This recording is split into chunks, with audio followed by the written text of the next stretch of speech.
out of all the cute, creative, or crazy things my 3.5-year-old daughter does, there's one thing that has been at the forefront for the majority of her short life.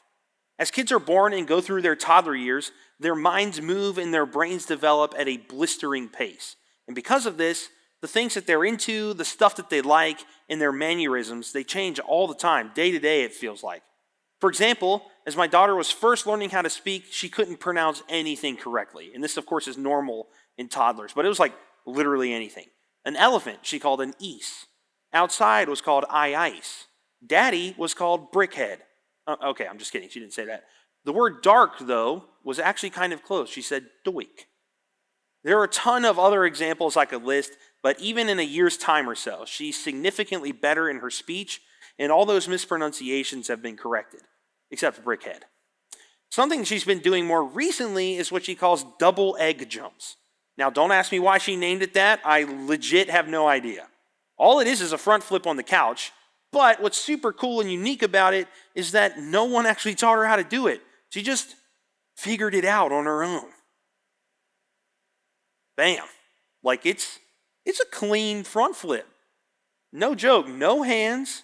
She understands the momentum of it, and she's actually even better than this now. Like this was a couple months ago. I think in like maybe a month's time, she'll land on her feet. I'm not kidding. And nobody gave her instruction on how to do this. She just figured it out. So I love this kind of thing, and I hope that she never stops, being into flips and jumping and stuff like that. But things do often come and go. Despite that, though, there is one thing she has always done since she could form complete sentences, and it's ask a simple question. Do you want to talk about it? Now, to give you some context, something will happen, and it doesn't matter how big or small of a deal that thing is, and she'll immediately ask, do you want to talk about it? All she wants you to do is rehash what literally just happened. Like if I drop something on the floor and pick it up, she'll say, do you want to talk about it? And all she wants me to do is tell her, well, I was carrying this thing, and then I dropped it on the floor, and I picked it up. That's it. And she does this all the time. And what's ironic about it is she's not actually asking a question. She doesn't mean it that way. She means it as a statement. What she's really saying is, I want to talk about it, or let's talk about it. Now, I've got to admit, sometimes this is extremely annoying. Like, honestly, Oakland, I do not want to talk about every single thing that happens at every single moment of every single day.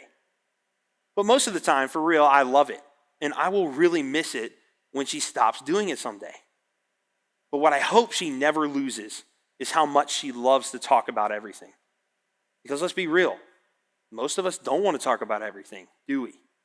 Either that or we assume that the people around us don't want to talk about things, so we just don't.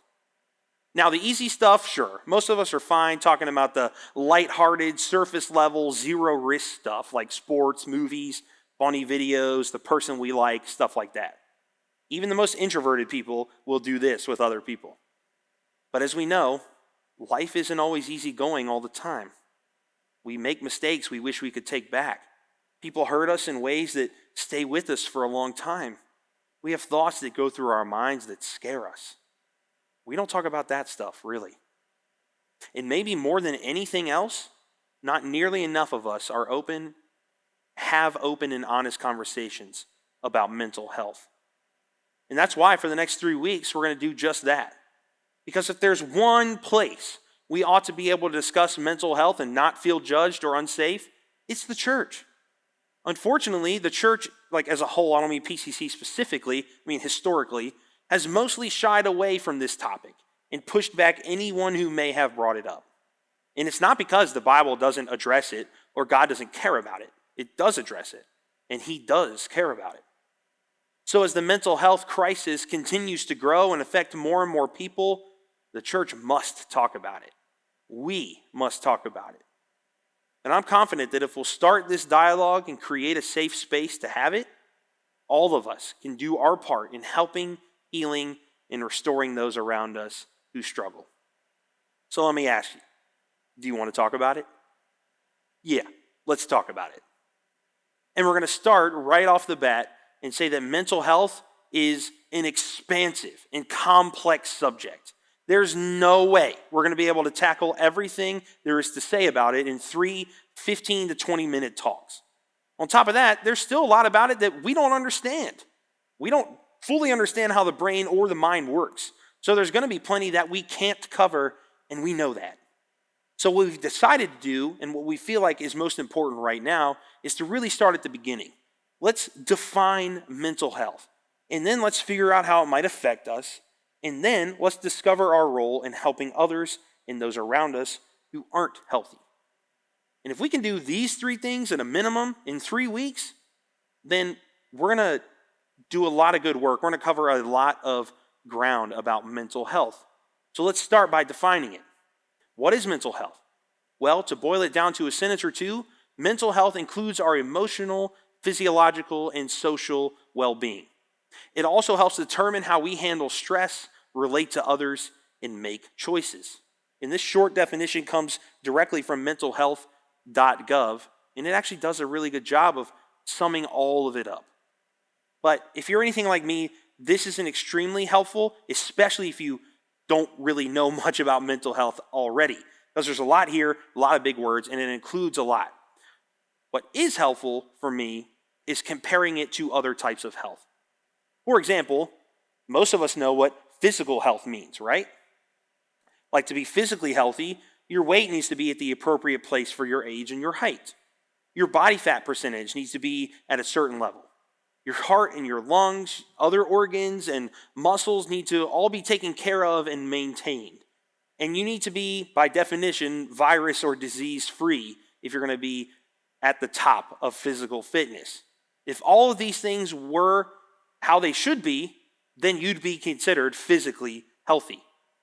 And of course, you can't always help it if one or more of these things are out of line, like being born with a heart condition or developing bad eyesight.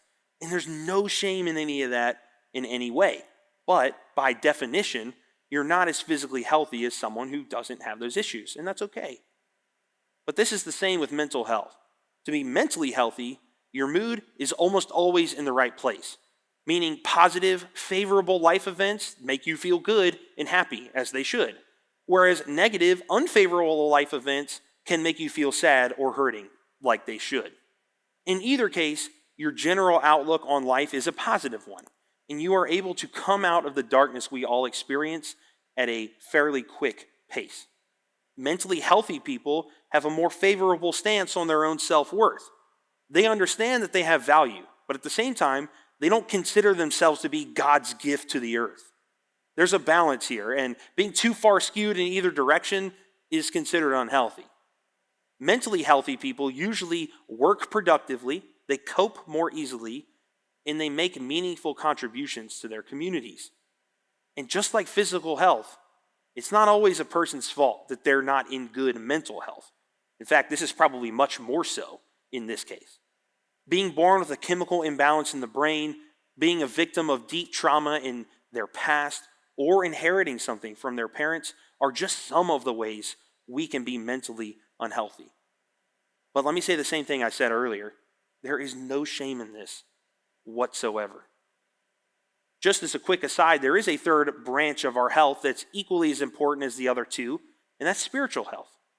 But we're probably not going to address that directly during this series because, well, we address it directly pretty much every week of the year. So I hope you've been paying attention to that.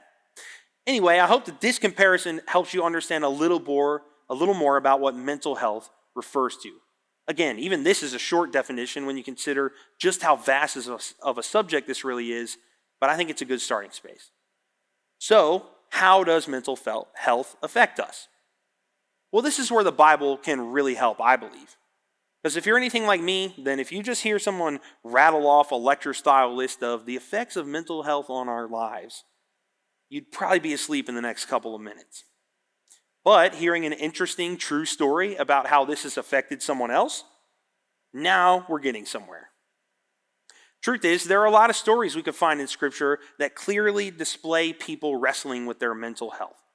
And even though the entire idea of mental health wasn't a concept to the ancient people of the Bible, and certainly not one that they had discovered in any way yet, their experiences reflect it. One such story involves Moses as he feels the burden of leadership weighing down on him. Moses heard all the families standing in the doorways of their tents whining, and the Lord became extremely angry. Moses was also very aggravated. And Moses said to the Lord, "Why are you treating me, your servant, so harshly? Have mercy on me. What did I deserve? What did I do, What did I do to deserve the burden of all these people? Did I give birth to them? Did I bring them into the world? Why did you tell me to carry them in my arms like a mother carries a nursing baby? How can I carry them to the land that you swore to give their ancestors? Where am I supposed to go to get meat for all these people? They keep whining to me, saying, 'Give us meat to eat.' I can't carry all these people by myself.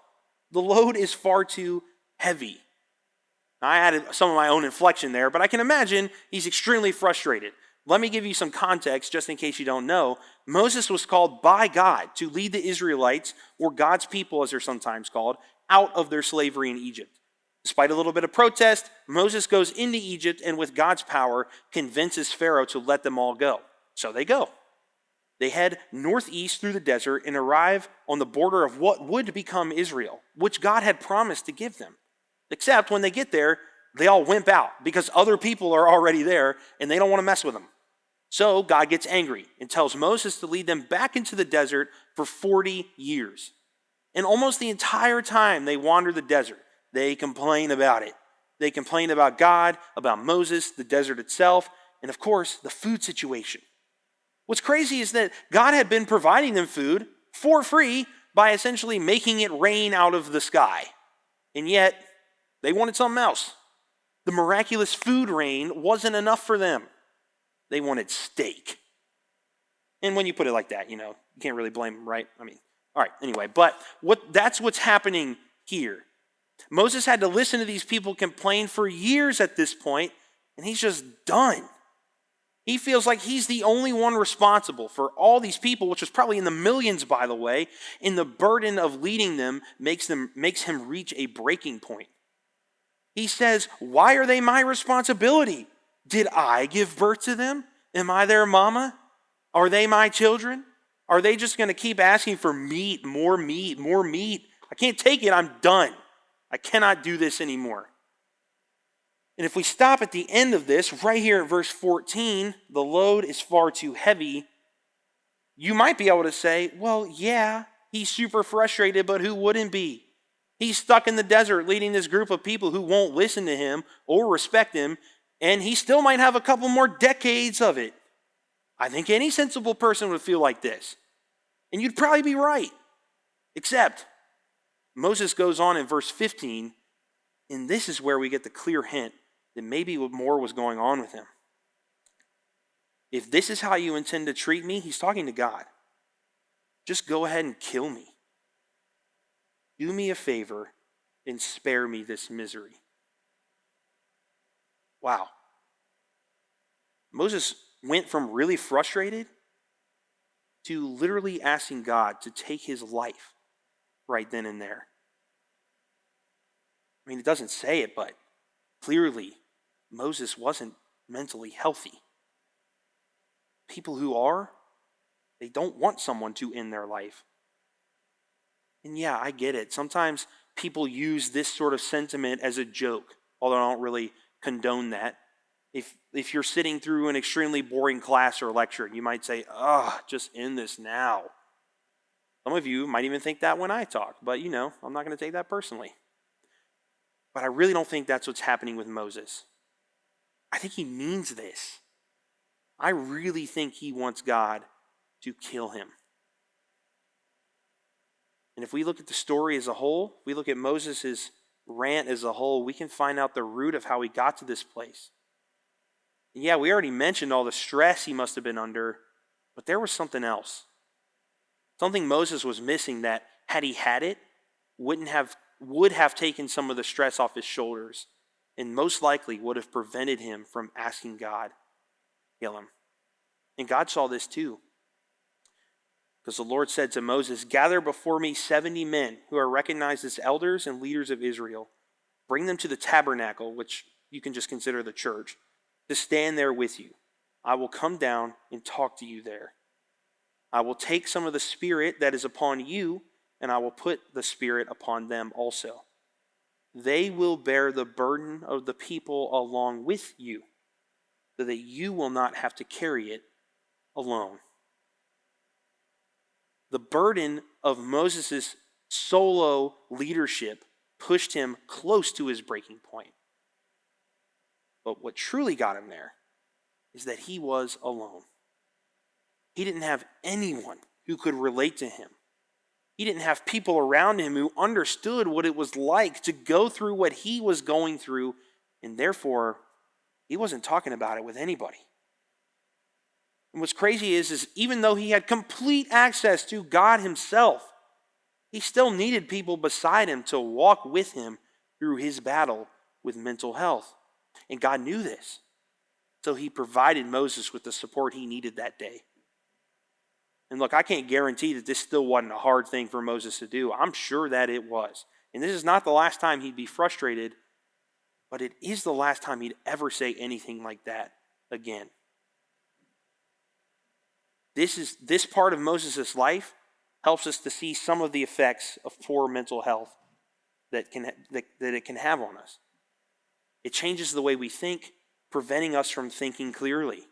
It distorts our belief about our own self-worth, and in extreme cases, it tells us that everything and everyone would be better without us. And like Moses, we might not even appreciate that we're feeling this way until it just comes out one day. And if we find ourselves in that space where Moses was, and we don't have the community around us to help, it'll be a lot harder on us to get back to a healthy place. Of course, Moses' experience should also give us hope, because even in our lowest moments, our hardest struggles, and our deepest pain, there is one thing we all need. And if we seek it out relentlessly and cry out to God for it, it can be the first major step toward healing. We need each other. We need each other. Moses clearly needed others to help him shoulder the load that he was carrying, the burden of his leadership. And you need others to help you carry your burdens too. And it doesn't matter what your particular mental illness or struggle might be. Depression, anxiety, ADHD, bipolar, an eating disorder, the list is really long. But it really doesn't matter when it comes to this. You need people who come around you to help. And I don't think it's wrong to say that surrounding yourself with people who love you, who care for you, and who are willing to listen and help you any way they can is the most critical step in finding healing for mental illness. And let me be clear, that's not to say that if you get the right people around you, it's going to solve every issue you might have. In fact, there will almost certainly be more that you need to do to truly be healthy. And we're going to talk about that in the next couple weeks. But the benefits of having that community around you, they're innumerable. But I believe the most important of which is the constant reminder that you are somebody worth fighting for. We've covered a lot of ground today. And I'm willing to bet that there are a lot of thoughts swirling around in your minds. Again, we don't talk about this very much, so it's understandable if you've got a lot of questions. Truthfully, poor mental health isn't something that affects everyone. So you might be sitting here thinking, not sure what this has to do with me, I'm fine. And that's great. But here's the thing, mental health does affect everyone. Whether you're the one who's struggling with it or you're part of the community of people who can come alongside those who struggle and support them, every one of us has a role to play. So, for the next 2 weeks, right after this, we're going to explore both sides of the aisle, as it were. What do I do if I suffer from mental health issues? And what do I do if I don't? I hope you'll come back and have this conversation with us. Ask your questions. Open up and invite this community in. Respect those who share and encourage them along the way. And always, always, always lean on the God who knows your needs and who knows just what to say. And watch as he comes alongside you too. Let's keep talking about it.